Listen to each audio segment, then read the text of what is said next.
Jeg har været i gang med at klippe hæk. Der er temmelig meget hæk her, der skal klippes.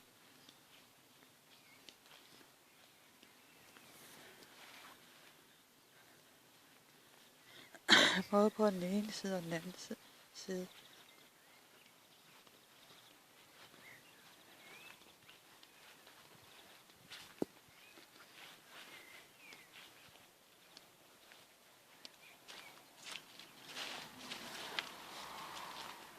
Ja, vi er godt nok ikke lige for at gøre alt hækaffaldet væk endnu.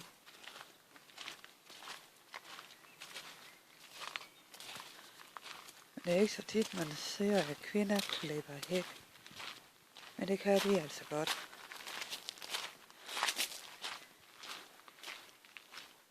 Der er også meget af det, vi har.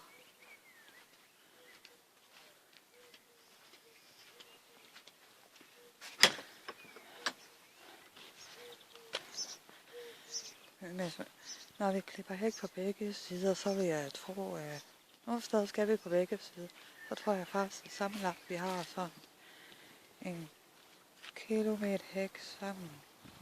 Ja, begge sider mange steder. Det er sådan en kilometer. Det er så meget.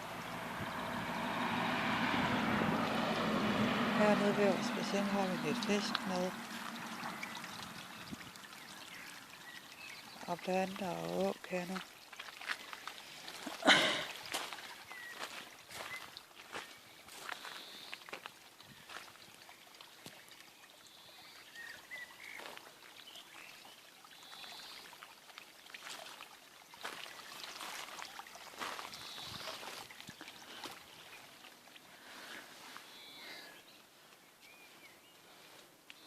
Den her kommer også snart til at blomstre, så det bliver så flot.